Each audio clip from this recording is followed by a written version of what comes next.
Et la petite vidéo de début de soirée, rapide. Alors, oui, euh, alors, apparemment, les médias français, c'est silence radio. Mais quasiment au Canada, c'est quasiment la même chose. Presque, je vais vous raconter l'histoire.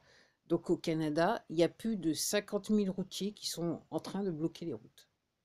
Et la chose la plus étonnante et la plus rassurante, quelque part, c'est que les citoyens, ok, les résidents, ils prennent leur voiture et ils vont accompagner ces camionneurs qui bloquent les routes, qui protestent contre la situation qui se passe au Canada, qui est actuellement similaire à la nôtre, en sachant qu'au Canada, le Premier ministre Trudeau, il a été condamné par la Cour internationale de justice, donc crime contre l'humanité, entre autres. Mais il n'est pas tout seul. Il y a la reine d'Angleterre et puis deux laboratoires pharmaceutiques, entre autres, GlaxoSmith et Pfizer.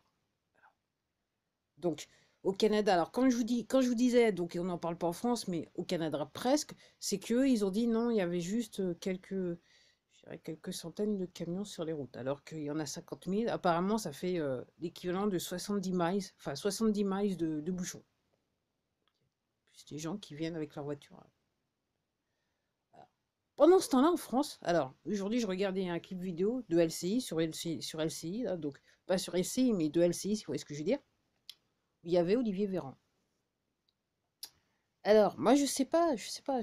Co- comme je dis, il faut faire la différence avant et après. Alors, la particularité, moi, ce que je vois avec Monsieur Véran, c'est que il a une espèce de chose, il a une espèce de, quand vous le regardez sur des vidéos ou des photos, il a une espèce d'ombre un petit peu là sur le front.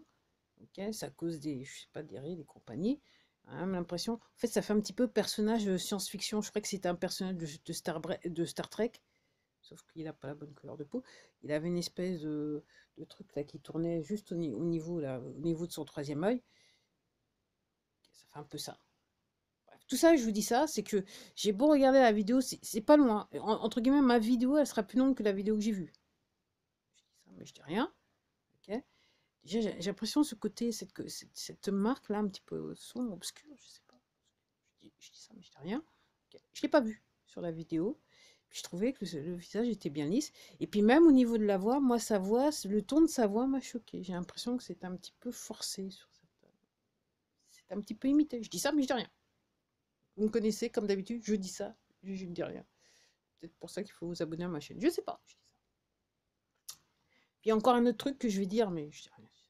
Donc j'ai vu encore un clip où il y avait le président directeur général qui était où ça? Je crois que c'était dans la Creuse, un truc dans ce genre-là. Donc il y a un gentil monsieur qui vient lui dire que ouais, les hôpitaux et patati, machin. Alors j'ai regardé les chiffres, il me semble que ça fait 6, 17 et 22, mais je suis pas sûre. Peut-être que je me trompe. Clairement, celui du milieu, ça fait 17. Et le premier, je me rappelle. Ça ne dit rien. Donc il raconte les hôpitaux et patati et patata.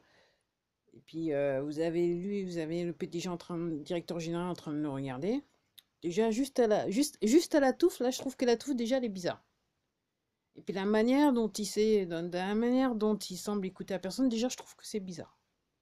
J'ai l'impression que c'est pas le président, directeur général. Je sais pas. Encore une fois, je dis ça, mais je dis rien. Comme d'habitude, vous me connaissez, je dis ça, mais je dis rien. Ok.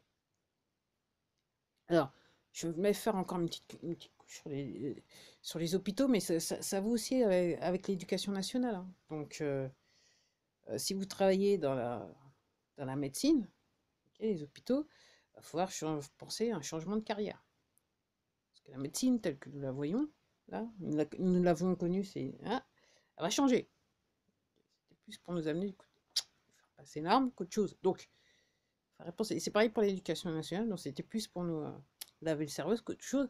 Donc en gros, moi, c'est pas étonnant qu'effectivement, il y a des problèmes, il y a les profs qui sont pas remplacés, patati, puis il y en a qui pètent les plombs, parce qu'il y en a qui n'ont toujours pas compris qu'il faut peut-être changement de carrière. Je dis ça, mais je dis rien. Comme d'habitude, de toute façon, c'est l'objet de toutes ces vidéos. C'est pour ça que personne ne regarde ces vidéos, c'est que je dis des choses, mais je dis rien en même temps. Donc, ça n'a pas d'intérêt de regarder. Allez, je m'arrête là. À plus.